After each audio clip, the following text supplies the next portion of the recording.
Olá, gente, sejam bem-vindos à nossa aula de Química. Embora seja a nossa primeira aula, peço até desculpas, pelo atraso, enfim. Me chamo Breno, seria o professor de vocês de Química. Estou substituindo a professora Catiane. No decorrer do próximo ano a gente vai trabalhar junto, certo? Espero manter uma boa relação com vocês, que o conteúdo seja ministrado da melhor maneira possível, que a gente tenha uma boa relação, uma boa interação, correto? Eu irei dar continuidade ao conteúdo já ministrado pela professora.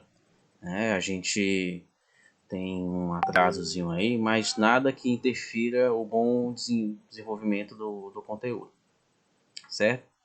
Então, a professora já abordou boa parte do conteúdo, ela falou um pouco sobre processos de separação, a composição da matéria.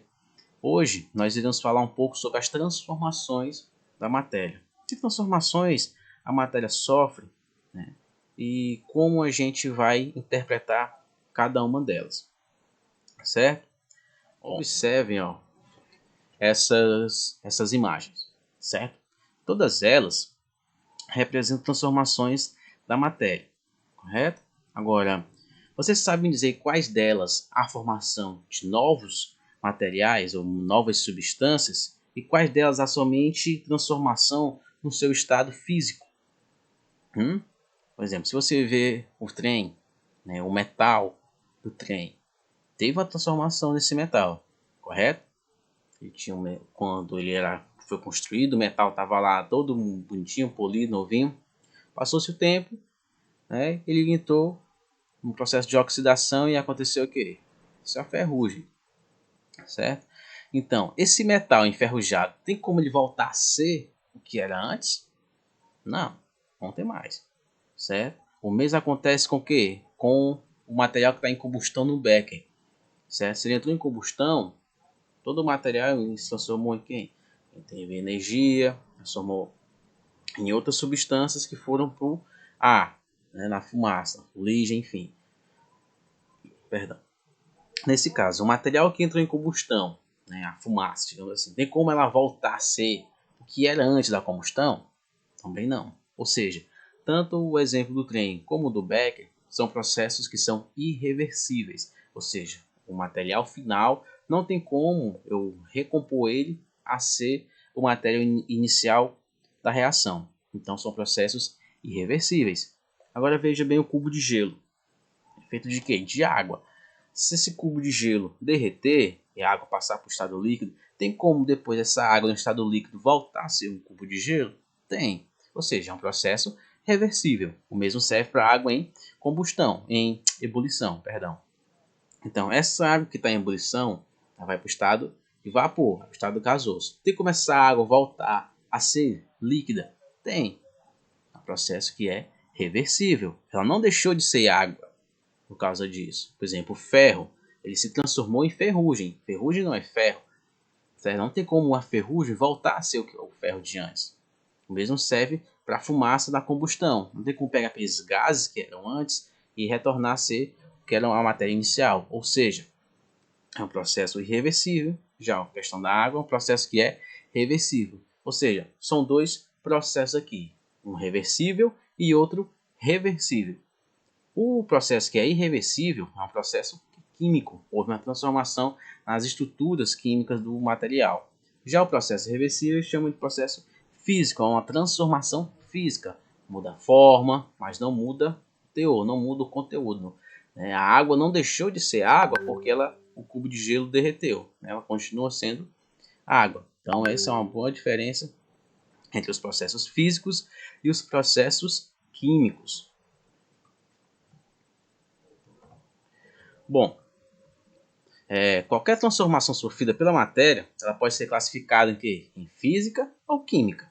A classificação das transformações é feita com base que nas observações em diferentes instantes e nas propriedades das substâncias. Para entender melhor esse conteúdo todinho, vamos observar aí essa velinha do lado. O que é que está acontecendo? Vamos supor que a gente está aqui num laboratório. Se no laboratório a gente analisar as amostras da vela antes e depois, né, da combustão, da transformação, né, antes e depois da sofrer essa transformação, o que será que aconteceu com o material que derreteu e depois se solidificou? Né? Qual foi as alterações? O que a gente pode observar nisso? A gente vai ver, ó, a cor. A cor da vela mudou? Ela continua branca. Qual que é o estado físico dela na temperatura ambiente após o derretimento? É sólido. Como é que está a questão da solubilidade dela em água? Ela continua insolúvel. A densidade dela também foi alterada? Não. Então, a temperatura dela de fusão, né, de derreter, mudou? Também não. Então, essas propriedades, né, no caso aqui da parafina, essas propriedades que caracterizam a parafina, né, nos indicam que não houve mudança da substância. Ela continua sendo parafina. Né? O que foi que mudou? Apenas a sua aparência. Mas ela continuou sendo parafina. Então, se só teve alterações, né, na aparência dela, então a gente chama isso de processos físicos. Né? Não teve nenhuma alteração química. Ela continua sendo parafina.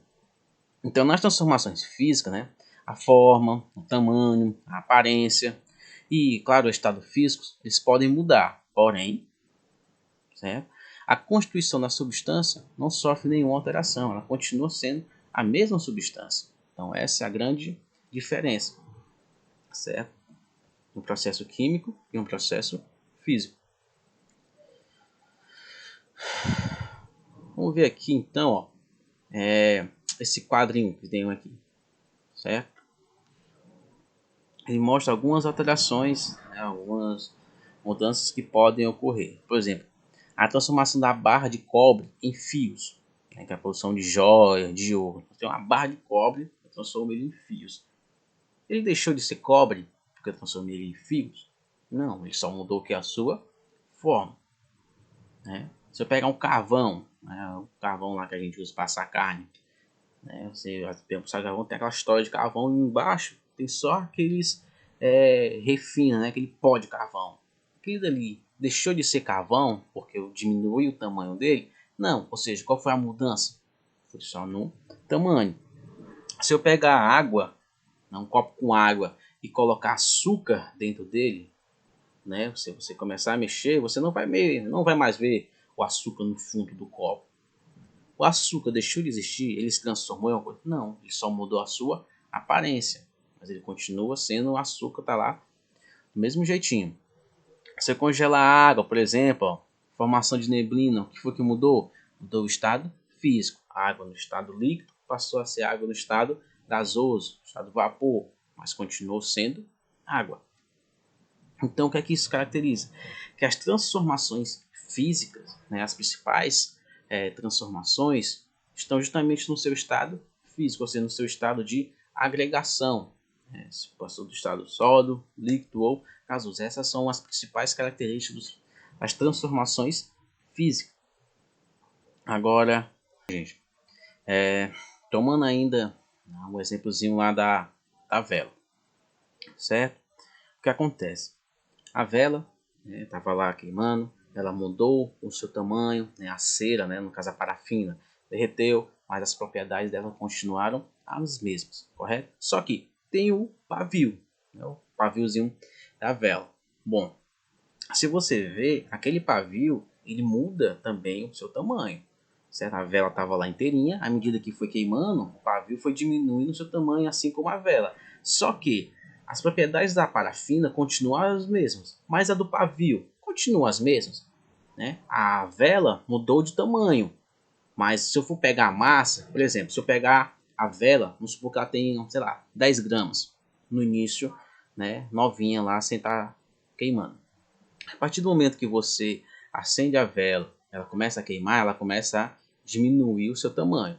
Vamos supor que essa vela esteja em um pires. Tá? O pirezinho, você coloca um pires em cima da balança, tara ela e coloca a vela e lá pesa 10 gramas. Correto? Bom, quando a vela entra em combustão total, o que é que vai acontecer? A cera vai derretendo, ela vai mudando o seu formato, ela vai ficando menor. A massa final, após a combustão, é a mesma da inicial. Se a gente for pegar a parafina, sim, é o mesmo. Se ela tinha 10 gramas de parafina, ela vai continuar com 10 gramas de parafina. Por quê? Porque foi um processo físico. Só que esses 10 gramas não correspondem só à parafina. Também o pavio estava lá. Então ele faz parte dessas 10 gramas. Então vamos supor que o pavio seja de 1 grama. Né? Só um exemplo, é claro. Então, são 10 gramas, 9 gramas de parafina e 1 grama de pavio. Como a vela derreteu por inteira, né? O que aconteceu? Todo o pavio foi consumido durante a combustão, mas não a parafina. Então, o que acontece? A parafina, como teve só um processo físico, as 9 gramas que tinha no início da reação, também tem no final. Tudo bem. Agora, e o 1 grama lá do pavio? Continua o mesmo? Não. Ou seja, ele sofreu uma transformação. Assim, mas como? Que tipo de transformação? Você vê a questão do pires. Se você pegar o pires e aproximar a vela, a partir do momento que a chama toca o pires, fica essa textura escura. Você observa na imagem. Essa fuligem. Essa fuligem nada mais é do que o quê? Carvão. Ali é carbono, certo? Claro que outras substâncias são formadas também, só que essas substâncias não são vistas a olho nu, como é o caso do monóxido de carbono, o dióxido de carbono e o próprio vapor de água, já que é um processo de combustão, certo? Então, essa transformação na qual ocorre a formação de novas substâncias a partir das substâncias iniciais é classificada como que? Transformação química ou reação química, certo? Então, como é que a gente vai confirmar se houve uma reação química ou não? Não basta apenas observar a questão visual. É necessário que comparar as propriedades das substâncias iniciais e as das substâncias finais. Tendo isso, a gente vai saber se realmente houve uma transformação química ou não. Tudo bem? Então, analisando essas propriedades, aí sim permite confirmar a ocorrência ou não de uma transformação química. Nesse caso aqui, o exemplozinho aí dos pregos, dos parafusos. Ou seja, quando parafusos de ferro são expostos ao atmosférico, após certo tempo, forma-se uma substância de cor avermelhada, que no caso é o que? A ferrugem. Ela se forma devido à reação química entre o ferro e o oxigênio e, claro, o vapor de água presente no ar.